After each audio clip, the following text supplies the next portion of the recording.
Wake up. It's time. Now we have a little chat. And by little chat, I of course mean a big, long, hard day of whipping you apart. I locked in a back room, converted into a makeshift cell on my off day. I just began beating the senseless swine of the earth, hollering military spending, police, war on terror in his face over and over and over again. It didn't matter to me what he was. It only mattered what he did to our government. He took it rather well. I argued about free speech with the swine, and he didn't budge. Starting to become very, very angry. Well, this is my love, isn't it? This is what it's like to love. But sadly, I couldn't get the nerve to execute him on cold blood. A student had gone on a rampage at our local high school. Joseph Lucas, 15, used a variety of guns to mow down more than a dozen schoolmates. 2 teachers who were at the Ryman High School. Lucas entered the school while classes were in session, then systematically started breaking into classrooms, spraying bullets at students and teachers inside. When other students tried to wrestle the weapons away from him, they were shot as well. When the police arrived, the student had already killed 9 and wounded dozens more. Joseph committed suicide shortly afterwards. Investigators are currently searching the student's belongings. Initial reports indicated the student kept a journal that showed he was disturbingly obsessed with guns and death. Guns and death. Now that's liberal love. But I knew I couldn't just go out, buy a gun, and whip some people. I needed cash for that sort of thing, and what better place to go to cash than a pawn and gun shop?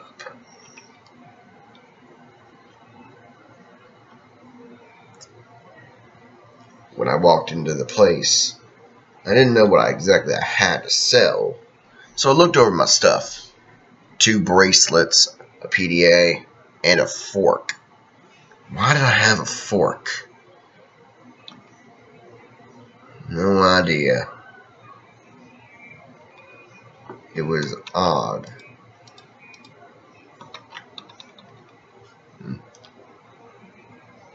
Well, I needed to pawn this stuff off.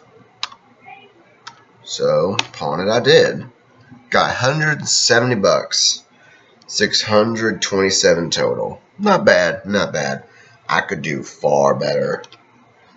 I knew I needed to buy a gun at some point, so I looked over what Crazy Ricky had at Wilcox.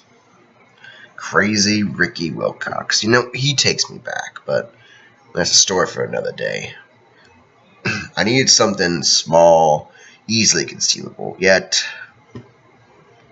good at busting some heads. I asked him, Crazy, what you got in the term of 44 Magnums? It was a nice gun, polished silver. I'm half convinced he stole it from someone. It's that good. But I don't judge. I picked up around 6 speed loaders, and I went off. So, I needed to know what I was going to do. I needed to lay low, think about what I was doing. I needed a disguise, so if I was just walking around, no one would shoot me on sight. So I decided to go back to the commercial district, to the Obolet. I don't even know what an Obolet is, honestly. Is it like a goblet? Castle? I don't know. What I did know is that I needed a mask. So I looked over all the masks they had. Most of them were senators and presidents. It's like quite nice. But some of them were nothing like that. There was a mask of Guy Fawkes, the revolutionary, a mask of Jason Voorhees, and a mask of the assassinated revolutionary. Abraham Lincoln. I decided to go with something fair and balanced. But they didn't have fair and balanced. And I didn't think they ever will. I decided to go with something that represented love, tolerance, care. So I went with good old Jimmy Carter. Yeah. Probably wasn't the smartest thing in the world, but, well, what would you expect? I needed to go somewhere. I couldn't do this by myself. I only had $192 left. There was a vegan pawning gun. There was a vegan co-op, the Radish Rainbow in town. Well, no better place to go, right? But, well, I was carrying a gun around. Luckily, it was perfectly concealed, otherwise I'd probably be arrested. Well, it's either that or this place has liberal gun law, which is good. We ran across a group of around 6 people. Apparently, they were students from the local college. I could tell with my sight. 3 of them were liberals. And I wanted to talk with them more than I wanted to talk with anyone else. One liberal was a female teacher, 40 years old. The hippie was around 50. And there was a high school dropout around 13. It's such a shame to see people throw their lives away like that, but she didn't seem unhappy. I wanted to talk with her first. So I decided to strike up a conversation about politics. You want to hear something disturbing? What? She replies. The government is systematically trying to rob women of their right to control their own destinies. Thought that would get her hook, line, and sinker. Gosh, is there anything I can do? Bingo. She agreed to come by later tonight. But, not like that. I mean, oh, never mind. The teacher was next. Do you want to hear something disturbing? What? The tax code has been designed to perpetuate an unjust class structure that's keeping you oppressed. Whatever. I hate it when they do that. Just a hippie left. You want to hear something disturbing? What? Over 30 innocent people have been executed over the past decade. Death. One thing a life-like and hippie does not want to hear. That's frightening. What can we do? Hook, line, and sinker. The hippie was named John Ankledon. I just wanted to casually chat about him about politics. I explained my views on free speech, but he's not convinced I understood the problem. Martina Bloom, high school dropout. I still don't know her age. I decided to just talk about politics, so I explained my views on gays and the like, but she found my views insightful. And I mean, after all, the liberal view is that they have rights. I mean, the government right now is keeping them on the same level as us heteros. And that's good.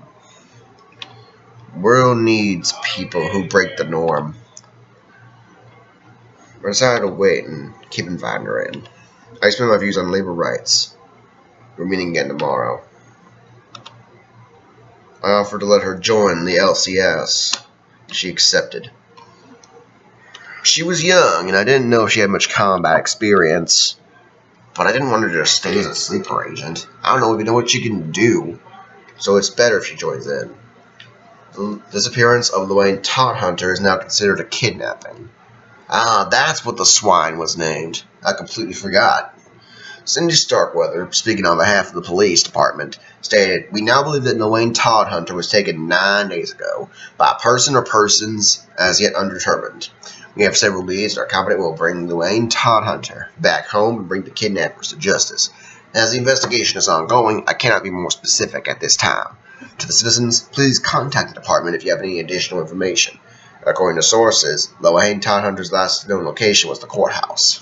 Police were seen searching the surrounding area yesterday, so it's not a good idea to go over there, apparently." For some reason, time seemed to stop around me. My head spun and I completely forgot what I was doing. I don't know. It's weird. Something's not right. Instead of going to the Headley apartments, I knew I needed to get her something. But, well, we already went. Since I was here, might as well try to steal some stuff. So what we found was more forks. Why am I so angry with the fork? Oh dear. Oh dear. Punched him. She punched him. And he shot at me.